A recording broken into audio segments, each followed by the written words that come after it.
air we breathe. What's it doing to us? Researchers are trying to figure that out. Studies are currently underway to determine what kind of toll pollution is taking on our lungs and asthma. Ground level or bad ozone. It's a familiar term, but what does it mean? Ozone is a very reactive molecule that's formed in the atmosphere by sunlight hitting smog and creating out of the smog this very reactive molecule called ozone. At ground level, ozone is extremely harmful, especially in summer months when strong sunlight and hot weather combine and severely pollute the air we breathe.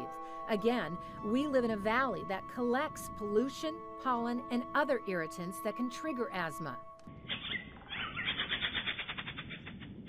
Dr. Dallas Hyde is the director of the California National Primate Research Center and a professor at the UC Davis School of Veterinary Medicine. My hope is that we can find a therapeutic intervention to counteract the development of ozone and allergen early in life to spare children the suffering that they go through with asthma. You're doing a great job, sweetheart. Because I believe that sets them up for a lifetime of suffering.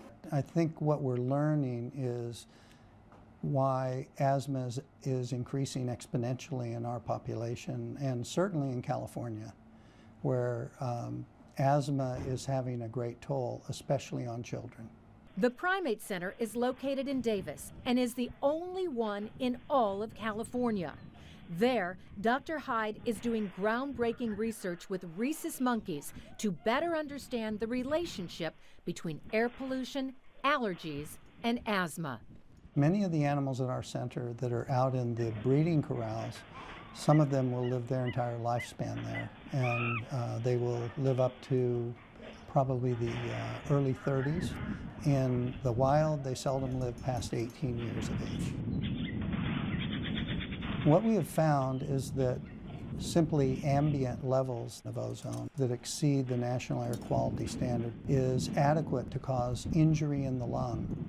And it's that injury in the lung that sets up a situation where an allergen has greater access to cause an immune response that then becomes an allergic response in the airways that damages the lung. And normally when you think of asthma, you think of something that's reversible.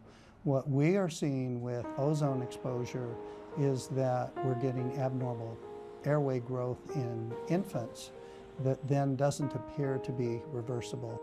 So the air we breathe indeed is playing a role. I think the future is in our hands, and it's a great responsibility.